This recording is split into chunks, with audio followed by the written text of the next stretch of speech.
My name is Tiffany. I am 26 years old. I live in a busy city in the United States. There are shops on every street. The roads are full of cars and people. There is always noise, buses, music, and voices. I live alone in a small apartment near a coffee shop. I work at a clinic. I help the nurse and speak to patients. It is not a big job, but I like it. I like helping others. I like the calm feeling after a good day. But this story is not about my work. It is about love and pain. I met Joseph on a warm evening. I was walking home. My bicycle had a flat tire, and I was pushing it. He was standing near a garage fixing a car.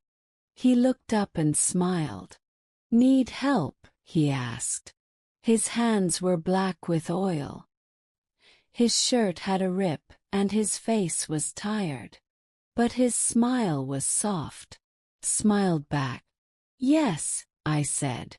"I can't fix it." He walked over and looked at the tire. "I can do it," he said. That was the first time we spoke. After that day I saw him often. He worked at the same garage every day. I passed by often just to see him. Sometimes he waved. Sometimes we talked.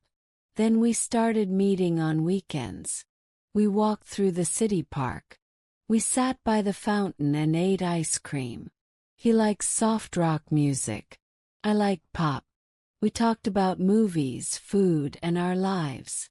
Joseph was not rich, but he was kind. He was honest. He made me feel seen. After 2 months, we became a couple. Joseph lived with his parents and younger sister. Their home was behind the garage.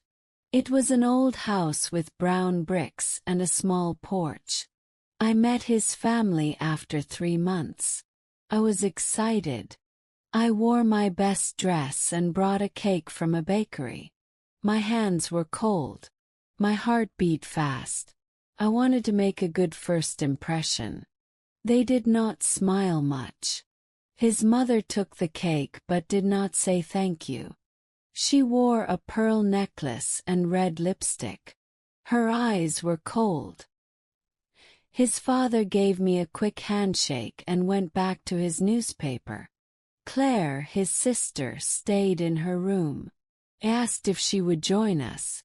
Joseph's mother said, "She's tired. Maybe next time."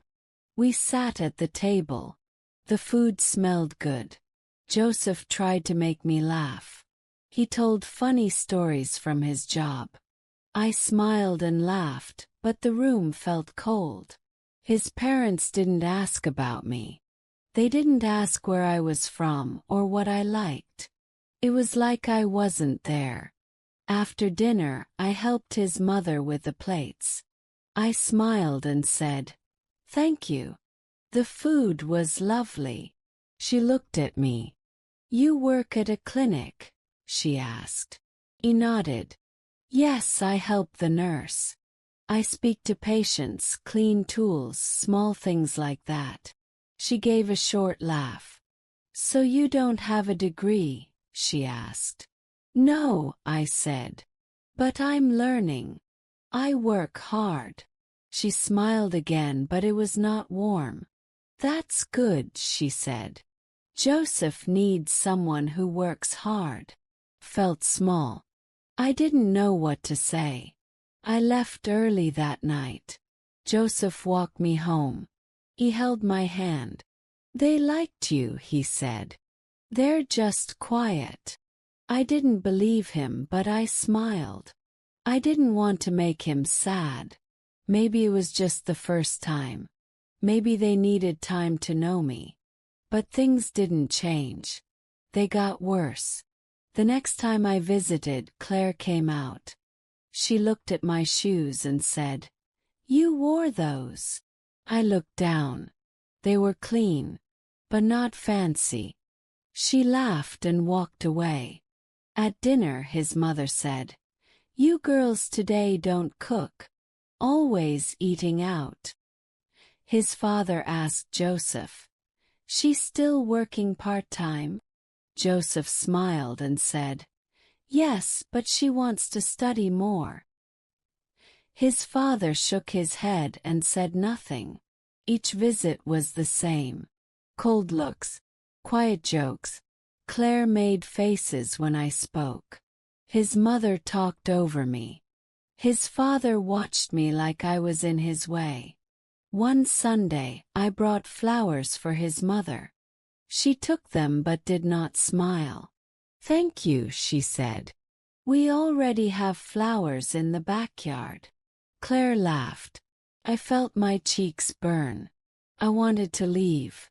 That night Joseph saw my face. "Are you okay?" he asked. He nodded. "They don't like me," I said. "That's not true," he said. "They're just old-fashioned." I shook my head. "Joseph, they never ask about me. They look at me like I'm not good enough." He took my hand. "I like you. That's what matters." I wanted to believe him. But one day I heard something that broke me. It was a warm evening. I came early to surprise Joseph. I opened the gate and heard voices. I stopped near the door. "She's not right for him," his mother said. "She's not one of us. No college, no family.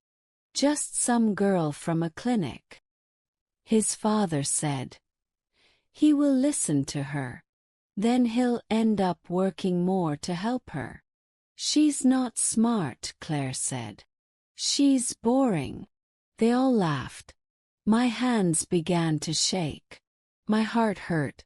I turned around and walked away. That was the night I knew the truth. They never accepted me. And maybe they never would. I did not sleep that night. I sat on my bed holding my hands. I stared at the wall. My chest felt heavy. Their words stayed in my ears. Not good enough. Not smart. Just some girl. I wanted to cry, but the tears did not come. My heart was too full. I wanted to scream, but no sound came out. The next morning Joseph called me. "Why didn't you come in?" he asked. "I waited for you." I said, "I had a headache." He was quiet for a second. "Are you okay?" he asked. "Yes," I said. But I was not. That week, I didn't visit his house. I needed time. I needed space. I still loved Joseph. But I didn't know what to do. I wanted to talk to him, but I was afraid. I didn't want to make him choose.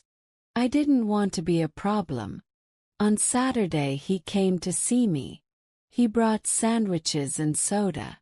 We sat on my couch. I looked at his face. His eyes were kind. His smile was soft. "You've been quiet," he said. I looked down. "Joseph, I need to tell you something." I told him everything. About the flowers, the dinner, cold looks, small jokes. Then I told him what I heard that night. His face changed. "You heard that?" he asked. He nodded. He looked angry. "I'm sorry," he said. "They had no right."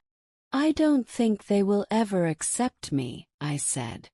"Maybe they want someone else for you." Joseph shook his head. "I don't care what they want," he said. "I care about you. I want you." I felt warm inside but also scared. "Joseph, what if they make you choose?" "Yes. What if they tell you to leave me?" He took my hand. "Then I will leave," he said. "You are more important." I believed him. But I was still afraid. His family meant a lot to him. I didn't want to break that. We stayed quiet for a while. He played music on my radio. We ate in silence. Then he looked at me. Come with me, he said. To where? Yes. To talk to them. This time I will speak. You don't have to be alone in this. I was not ready, but I said yes. The next day we went to his house together. My heart was beating fast. My hands were cold. We walked in. His mother looked surprised. His father put down his paper. Claire looked up from the couch. No one smiled. Joseph took my hand. We need to talk, he said. Sit down. I sat next to him. They all watched us. Joseph spoke clearly. I love Tiffany. I want to be with her. But I know how you treat her. I hear what you say.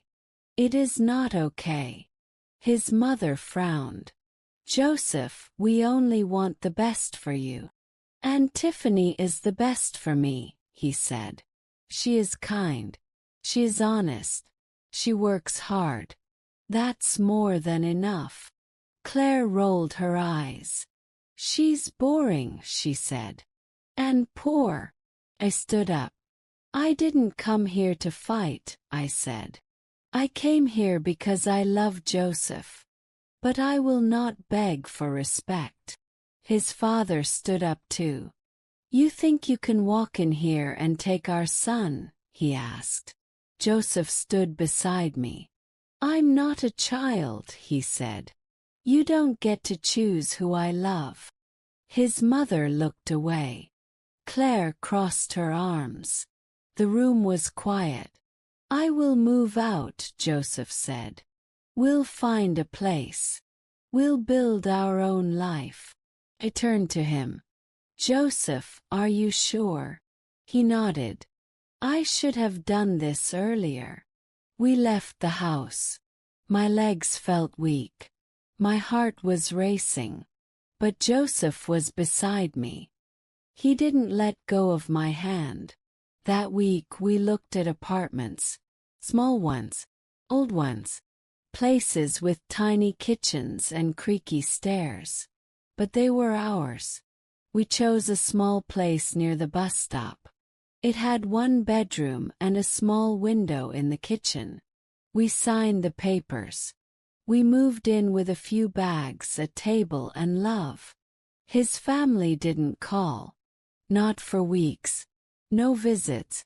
No messages. I knew it hurt Joseph, even if he didn't say it. Some nights, he looked out the window for a long time. But he never said a word. One evening I made tea and sat beside him. Do you miss them? Yes. He looked at me. Yes, he said. But I don't regret this. I held his hand.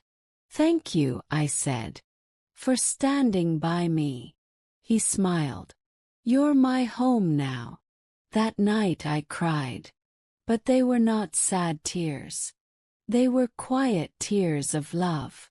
One Saturday morning I was cleaning the kitchen when Joseph came in with the mail. There's something for you, he said. It was a simple white envelope. No name on it. Just our address. Inside was a small card with only 2 words. Be careful. My hands froze. I showed it to Joseph. He looked at it, then at me. Who would send this? He asked. I shook my head. I don't know. He threw the card in the trash. It's just someone trying to scare you, he said. Don't let it bother you. But it did. I could not stop thinking about it. That week I walked to work with my head down. I looked behind me too often. At night I locked the door twice. My sleep was light. I started waking up early from bad dreams. Joseph noticed. You're not the same, he said. I tried to smile. I'm fine, I said. But I was not. A few days later, Claire came to our apartment. She stood outside with her arms crossed. I didn't send the card, she said. But you should know Mom is angry. She says you broke our family. I didn't reply. Joseph came to the door. Go home, Claire, he said. We're not children anymore. She looked at him. You think she's worth this? Then she walked away. That night I sat alone by the window. I thought about everything. I didn't want Joseph to lose his family. I didn't want to live in fear. But I also knew one thing for sure. I couldn't leave the one person who truly loved me. The next week was hard. Kept looking at the mailbox. I kept thinking about the card. Who sent it? What did they mean by be careful? My heart felt heavy. I didn't feel safe. At work I made mistakes. I dropped papers. I gave the wrong file to the nurse. She looked at me and asked, "Are you okay?" I nodded, but inside I was lost. Joseph noticed too. One night he came home with my favorite food, simple chicken and mashed potatoes. We ate together at the small table near the window. He reached for my hand. I know you're scared, he said. But I'm here. I will always be here. I looked into his eyes. They were tired but kind. I felt safe when he was near. But I also felt guilty. I didn't want him to lose everything because of me. Maybe you should talk to your parents, I said. Just once. Joseph shook his head. They hurt you, Tiffany. They sent a message to scare you. But maybe it wasn't them, I said. Maybe it was just a bad joke. He looked away. Even if it wasn't them, they still don't care. They never once came to see if we were okay. He was right. Had been weeks. No calls. No letters. No visits. It was like we didn't exist. But then something changed. On a rainy afternoon, there was a knock at the door. Joseph was not home. I opened it slowly. It was Claire. She was wet from the rain. Her hair stuck to her face. She looked different. Not angry. Not proud. Just tired. Can I come in? She asked. I stepped aside. She sat on the edge of the couch and looked around the small room. It's clean, she said. Simple. You did all this. He nodded. Yes. Together. She stayed quiet for a while. Then she said, I came to say sorry. I was shocked. I didn't speak. I was wrong, she said. You're not like us. But maybe that's a good thing. I sat down across from her. My hands were cold. Why now? Yes. Claire looked at the floor. Because I miss my brother. And I know he won't come back unless we change. I wanted to believe her. I wanted to forgive her. But part of me still felt hurt. I can't forget how you treated me, I said softly. You made me feel small. Like I didn't belong. She looked up. I know. And I'm sorry. I don't expect you to forget. I just wanted to start again. We sat in silence. Then she stood up. Tell him I came. That's all. She left as quietly as she came. That night, Joseph came home and saw my face. What happened? He asked. Claire was here, I said. She said sorry. He looked surprised. Then he sat down beside me. She wants to fix things, I said. Do you? Joseph didn't answer right away. Then he said, I don't know. I'm angry. But yes, I miss them too. Few days later, Joseph got a call. His father was in the hospital. Chest pain. Nothing serious, but enough to scare them. Joseph wanted to visit. I'll come with you, I said. He looked at me. Are you sure? Yes, I said. We face things together. We went to the hospital that evening. His father was sitting in bed watching TV. His mother stood by the window. When we walked in, both looked surprised. Joseph said, "Hi, Dad." His father gave a small smile. "You came." His mother looked at me, then looked away. We sat for a while. We didn't speak much. The room felt full but also quiet. When we left, Joseph's father said, "Thank you for coming." He nodded. As we walked out, his mother followed us to the door. "I'm glad he came," she said. Then she looked at me. "And thank you." I didn't know what to say. I just said, "Take care." Home, Joseph was quiet. I could see his thoughts in his eyes. "They're trying," he said. "But I don't know if it's enough." I touched his hand. "Let's take it one day at a time." He smiled. "That's all we can do." That night I looked out the window. The rain had stopped. The street lights were on.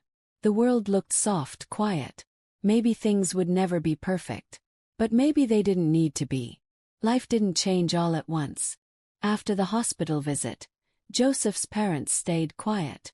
There were no calls, no letters, and no visits. The silence was softer, but it was still there. I didn't expect much. I didn't know what they wanted. Maybe nothing. Maybe peace. I wasn't sure. Joseph visited the garage again. He said he wanted to help his dad a little. One day a week only. At first, he came home looking tired and quiet. But slowly he smiled more. He started talking about tools again. About cars. I listened. I didn't stop him. I could see it in his face. He missed his family, even if he didn't say the words. On a cool Saturday morning, Joseph came home with oil on his shirt and a smile on his lips. He kissed my cheek and sat at the table. "My dad gave us the old truck," he said. "We can use it whenever we want." "Really?" "Yes." He said, "It's ours now." He also asked if we'd come to Sunday dinner. I blinked. He asked for both of us. "Yes." He said Mom wants us there too. My hand started to shake just a little. I looked down. I wasn't sure how to feel. What if it's like before? Yes. Joseph held my hand. "Then we leave," he said. "You don't have to go if you don't want to." Thought about it. Then I nodded. "Let's go." Together. On Sunday, I wore a soft blue dress. I didn't dress fancy. I didn't want to look different. I just wanted to be myself. Joseph held my hand as we walked. The street felt longer than usual. The house looked the same. But something inside me was different. His mother opened the door. She didn't smile, but she didn't frown either. She stepped aside. "Come in," she said. Dinner was ready. Smelled like baked chicken and rice. There was a salad on the side. Simple like always. Claire sat at the table. She looked up at me, then gave a small nod. That was all, but it was more than I expected. We all sat down. Joseph talked about work. Claire talked about college. His father said a few words about the garage. Then, to my surprise, his mother asked me a question. "How is the clinic?" I looked up. Her face was calm. "It's good," I said. "Busy. But I like it." She nodded. "That's nice." Nothing more. But that moment felt big. After dinner, I helped her clean the table. I didn't ask. She didn't stop me. We moved slowly, quietly. Then she turned and looked at me. "You really love my son," she said. I stood still. "Yes," I said. "Very much." She nodded. "I didn't see it before. I see it now." I didn't speak. I just listened. "You stayed," she said. "Even when we pushed you away. You still came back." "I came back for him," I said. She gave a small smile. "Thank you for not giving up." That evening, Joseph and I walked home in the cool air. The sky was soft and pink. The streets were quiet. "I think they're really trying now," I said. Joseph squeezed my hand. "I think so too." We started going to dinner every Sunday. It became our little routine. Some days were warm, some days were still cold. But it was different now. Claire told jokes. Sometimes I laughed. Sometimes I didn't. But I listened. His dad asked Joseph to help with small garage jobs. His mom started giving me recipes. I didn't bake, but I thanked her. One Sunday she called me on the phone. That had never happened before. "Can you come early this week?" she asked. "I need help with the table." "Yes," I said. That day we set the table together. Just the two of us. She placed the plates while I folded napkins. "I used to dream about Joseph marrying a teacher," she said. "Or someone who worked in a law office." I didn't speak. "But I think I dreamed wrong," she added. I looked up. "I wanted someone strong. Someone who doesn't walk away," she said. "And you didn't." I smiled a little. "He didn't walk away either. He stayed with me." She gave a soft laugh. "You're both stronger than I thought." That day felt different. Felt like the start of something real. Months passed. We didn't move to a new house. We didn't buy a new car. We didn't take big trips. But we had peace. And that was enough. We invited his family to our place for a small dinner. They came. Claire brought cookies. His mom brought flowers. His dad brought tools and helped fix a broken light in the kitchen. It was simple. It was quiet. It was good. Joseph stood in the kitchen that night and looked around. "This is all I ever wanted," he said. I stood next to him and smiled. "It's not big," I said. "But it's ours." He took my hand. "It's home." Years went by. The pain didn't go away fully, but it didn't hurt like before. Turned into something softer. Something I could carry. Their words still lived in a small part of me. But so did Joseph's love. And his love was louder. One summer, Claire graduated from college. We went to her party. She introduced me to her friends as my brother's wife. It was the first time she said it out loud. Later that night she hugged me. "I was wrong," she said. "You were always part of the family. I just didn't see it." I held her back. "It's okay," I said. "We see it now." A few months later, Joseph's dad got sick again. This time it was worse. We visited often. I sat with him while he watched old movies. He didn't speak much, but he smiled when Joseph walked in. One day he touched my hand and said, "Take care of him." "I will," I said. "Always." He passed away in winter. The house was quiet for many days. We all sat together. No one spoke much. But we were together. After the funeral, his mom gave me an old watch. "He wanted you to have it," she said. "He knew you would keep the time right." I cried for the first time in a long while. That night, I looked at Joseph as he sat by the window. He held the watch in his hand. I walked over and kissed his head. "We're still standing," I said. He looked up at me. "We always will." Life was not easy. Never is. But we stayed. We grew. We became stronger together. They didn't accept me at first. But they saw the truth in the end. And I never stopped loving their son.